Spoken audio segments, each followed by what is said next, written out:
Hey, it's Matt Roush, And Mike Brennan. and we're back with another segment of the M Squared TechCast with somebody I've heard about for a long time and really admired, Monica Wheat. Welcome to the show. Hi, thank you so much. Thank you for having me. Sure. Well, I've actually had the pleasure of meeting Monica on many occasions, known her for years, right? So, Yes, absolutely. gosh, you've been into everything. You're a former venture capitalist that came back to Detroit, and you've done so much in the city. Why don't you talk a little bit about some of the stuff that you've been up to, and then we'll talk about this visionary bureau you're setting up. Absolutely. So I've been doing ecosystem development work for about 10 years. And most recently, about 4 or 5 years ago, myself and several partners formed a group called Venture Catalysts. And it's a 501c3, think consulting for ecosystems. And we do large scale initiatives. And we brought in major partners. We brought in Techstars. We brought in Afrotech. We brought in Backstage. We brought in a wide gamut of folks to come on board into our ecosystem and provide value to entrepreneurs, whether that's an accelerator or pre-accelerator, whether that's funding or mentorship or business development. We do things that catapult entrepreneurs forward. So we're excited. And most recently, we just finished, we did the first virtual startup week in the country. And that just ended in the end of June. And so that was amazing, a lot of work, but definitely amazing. And 150 sessions this year, and several thousand attendees, and was really good for the ecosystem in the midst of COVID, of helping founders and small business owners and those who want to be either of those things, learn how to navigate in the midst of this pandemic, but in general, just learning how to either build or to start or sustain a business in this climate. All right. So let's talk a little bit about your latest venture, Visionary Voices. Yeah, so Visionary Voices is not a venture. It's a part of a group called All Raise. So I've been in the venture capital space, like I mentioned, a little bit over a decade. I started out doing angel investments when I was in corporate, and some of those initial angel investments just didn't do well because we didn't have as robust of an ecosystem back then. And Visionary Voices sees that issue, but sees it nationwide, and they're really focused. All Raise is really focused on amplifying the voice of women in tech and venture capital. And so they do an annual conference called the All Raise VC Summit, which is focused on females and adding more females into the venture capital space. And then one of the other initiatives they started earlier this year is the Visionary Voices Speakers Bureau. And so basically one of the things that they have found, being in the midst of venture and in the culture, entrepreneurship, innovation, if you go to the different entrepreneurship conferences, you're seeing less than 25% of the tech event speakers are women. And less than 15% of the keynotes are women. And so what they did is they tapped and reached out to the broader audience. They asked for nominations, some folks they reached out to, and they collectively have put together a group of just under 1,000 folks, of ladies, who are going to be a part of the inaugural Visionary Voices Speakers Bureau. And so that process had us going through, like, putting out all the things we usually speak on, all the things we usually build, and then why we think we would be a good speaker for upcoming conferences, upcoming newscasts, expert voices, author background, all that good stuff, but putting it in one place so that when people are planning these events, they have a place to go to find vetted, talented female voices in the tech and venture space. And so definitely an honor to be included in this group. These women are amazing. A lot of friends of mine, a lot of women I've admired for years, a lot of women who I've seen do some amazing stuff in recent years. And so to get selected to be a part of the inaugural group was definitely an honor. And I've already been fielding just people looking to connect and people looking to see ways where we can work together. And that was the point of the Visionary Voices initiative. Yeah, because I've looked at some figures on this. I've got some up on my screen here right now, and women of color get just a vanishingly small percentage of venture capital. There's one I found on Project Diane that said basically the Latinas get less than 1%, Black women even less than that. I mean, it's it's that there's a bunch of zeros on the wrong side of the decimal point. Yes. When it comes to that, and it's, so this is basically an effort to change that, fix that, or at least start to. Right? Yeah, absolutely. And I think a lot of it starts with representation. In these, there's tons of large tech conferences, tons of venture funds that are looking for board members, tons of tech companies that are looking for board members or co-founders or things like that. And I think something like this, it's focused on speaking, but it also is bubbling to the top of so many talented women who could be integral parts. And I think that's part of the problem, is just not the connections not being there, and then people just not having access sometimes. And so I think this goes a long ways towards, kind of eliminating all of those as reasoning on why you wouldn't have any females on your panel, or you wouldn't have female members of your venture team or your investment team, or why you wouldn't have female founders as part of your cohorts, is not being able to get access to them. And that was a lot behind what All Raise is doing as a group, but definitely with this new Speakers Bureau that they've been a part of. Is there some way for us to leverage that here in Michigan, that you're on this bureau, and is there some way that we can tap into those resources to help folks here in the state? Yeah, so anyone can, I believe anyone, and I hope I'm not misspeaking, can access the Visionary Voices Bureau, and it's allraise, ALLRAISE.org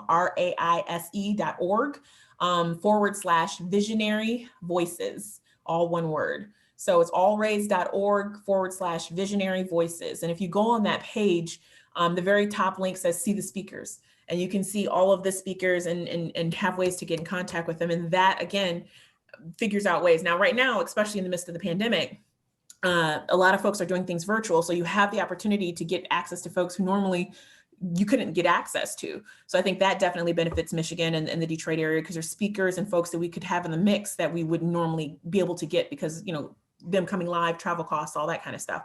But virtually, you'll have that option. And then going forward, as the world goes back to normal and you're plotting budgets and you're plotting ideas of how to have people involved, you'll have a broader Rolodex, if you will, that you can use to plan things. Okay. Describe to me a little bit about your work in creating an ecosystem in which more women and non-binary people can get funding, can be taken seriously as entrepreneurs. Yeah, it's a huge part. Like, as you mentioned, in the world of venture, less than 5% of people actually get venture capital funding for their businesses. Most people do traditional loans and other methods. But of that 5%, as we mentioned, hovering around 2% of those are women as a whole, and less, as you mentioned, also less than 1% of those are women of color. And so one of the ways that we've been working on that for a while is, so the work that I do is on two sides. I work with general market firms and groups that have diversity and inclusion as part of their tenets, but that's not their 100% goal. And I work with folks who have diversity and inclusion as their 100% goal. So Techstars is a group like that has always been focused on diversity and things like that. Backstage Capital is a group that focuses on underrepresented founders, women, people of color, members of the LGBTQ community, that making sure that those folks are the focus of their pipeline of funding. And so programs like that are ones that double down on making sure that that opportunity exists. Years ago, when I first started doing this work, we brought a group here that was backed by Google called Women 2.0, which was focused on female founders and was getting those folks in front of people who've gotten funding in front of women who wanted funding, so that it was a natural connection, and that was the main way that we got together. So these kind of programs, and we've worked for many, many years with a lot of different groups that have females as the focus of kind of diversifying the content and diversifying the conversation, but also, the good part about it, I guess, for folks who maybe still don't get it, is that all the boards and all the companies that have females as part of their executive team and their investment team outperform the ones that don't. And so when you see stuff like that, if nothing else, that should be the way, that should be an argument for folks to figure out ways to be more inclusive and thoughtful when they're creating initiatives and when they're creating opportunities. I think that's called enlightened self-interest. Yes. Enlightened self. I like that. I'm going to use that. Enlightened self-interest. Yes. Well, and I, when I was looking stuff up, before this interview, I was astounded to find, Get this, as recently as 1988, women still had to have a male relative co-sign their loan in order to raise funds for their businesses. I remember 1988. I know I'm an old dude, but still, it's like that doesn't seem all that long ago. That's crazy. Actually, a couple of groups were formed off of that. Their names were like 1988 or 1990 or something like that, because that was the year after was the first time when women could do it on their own. I know a couple of groups that were formed with that name in their branding for that exact reason. Yeah. Interesting. Well, what would you say? I mean, we've come a long ways. I've been covering this market now for 25 years, and it's improved a lot. But what do you think is still lacking right now that we really need to make it even better? I think in general, like I am always proud, and obviously anyone who watches me anywhere knows that I'm always proud to be from this region, because I think we have the advantage of having started after everyone else. Well, we started before everyone else, to be plain. And then we had a downturn and then we came back. But now that we're coming back and we're rebuilding, we've been rebuilding with diversity and inclusion as part of our DNA rather than as something we're going to tack on afterwards. So I've always been an advocate for that reason, and also because I see it having positive effects on the things that we're building. But I think as far as things that we're lacking, we definitely want to have diverse folks, or while we have programs that focus on helping diverse founders, we want to have diverse folks, be they women or people of color, people of different orientations. We want to have those folks all through the pipeline, not just founders, but in leadership positions and investment management positions, like all those different levels. And I think that completes the cycle of what we've all kind of been working for and see as the broader vision, is just to make sure there are people at all levels. And a lot of that starts with things we talk about a lot now too. It's like we talk about spaces on boards and things like that. Those are spaces and places where decisions are being made that are coming from very uniform, undiverse voices. And so the more that we're thoughtful about that as part of our makeup, we'll just be better and better. And to Matt's point, enlightened self-interest, it's going to make us, it puts us in the better phase of earning money and be able to create jobs and being able to create a broader ecosystem. Yeah, you want more people in, to quote the Broadway show, the room where it happens, right? There you go. Yeah, gotcha. All right, so your venture accelerator, why don't you give the address for that? Well, it's not venture, angel accelerator, Catalyst. Why don't you give the address for that real quick, and then once again, how people can take a look at the Bureau. We're getting close to the end of the segment here. Absolutely.